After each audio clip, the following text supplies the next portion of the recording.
So with that, we suddenly have quite a day on our hands. There's the smoke, right on cue. How about that? No smoke for Nicole, smoke for Connell, and it's black. The black smoke, the first day of the papal conclave live from Vatican City, and we've been waiting throughout the day to see when the smoke would come out. Black meaning that the conclave continues. No pope has been selected. Had it been white, there'd be a new pope.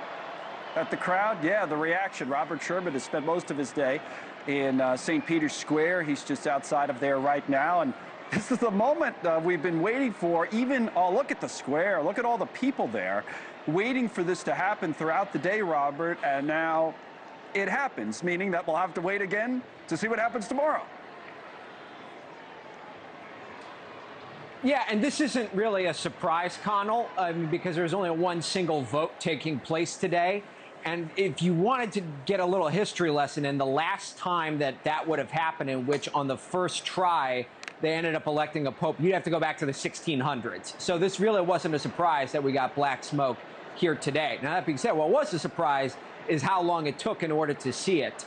But the number of people that came out to witness this, even a conversation that we were having with one priest earlier today, the number of people who came out to witness this, knowing that it was a high likelihood of being black smoke here tonight, is astounding. I couldn't even begin to feel comfortable giving you an estimate of how many people were in St. Peter's Square and on the roads leading out of St. Peter's Square. Thousands upon thousands of people came out for this. And it was people from all over the world, Connell. You saw Ukrainian flags. You heard people speaking Russian. You met people draped in Argentinian flags and soccer jerseys and things of that nature. You had people all over the world that were here for this.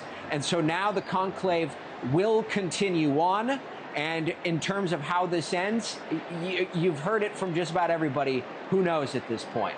Connell? You know, if you think about it, Robert, if it was like that today, imagine, because to your point, it's not a surprise that you wouldn't have a new pope selected on the first day of a conclave. They need a 2/3 majority, very hard to get there. If it's like that today, imagine what St. Peter's Square will be like tomorrow, or maybe the next day. I know a lot of the so-called experts have been saying maybe we get a new pope on whether it's tomorrow or possibly on Friday. Just given recent history, it's been taking maybe 48 hours. Take us through what the next couple of days could look like, because we'll have more than one vote on each of those days, right? Right. So we're going to have 4 votes tomorrow, which means that you would have smoke in the morning and then smoke in the evening, and representing 2 of the different votes. And then if we get a pope on, the second vote, then we would see the white smoke in the morning or sometime after the lunch break. But then we would have another 4 votes on Friday. If we don't have a 2/3 majority by nightfall on Friday, by the time all votes are done on Friday, they're actually going to take Saturday off. And that's going to be a day for reflection and prayer and to consider the path forward. And then we will be back to conclave votes on Sunday. So that's what the imminent future looks like. Since 1900, the longest conclave has lasted 5 days. And you're absolutely right, Connell. Typically 2-3 days, that would be the median, I would say, when it comes to how these conclaves typically go. But I would say this, is that, if you listen to the homily given by Cardinal Ray today, there is a major emphasis being placed on finding the right leader for the Catholic Church in this time in history. Pope Francis spoke extensively about his concerns about the situations abroad, in Gaza, in Ukraine. Now you have all these tensions between Pakistan and India as well. There's a big focus on the right leader for this watershed moment to unite the people.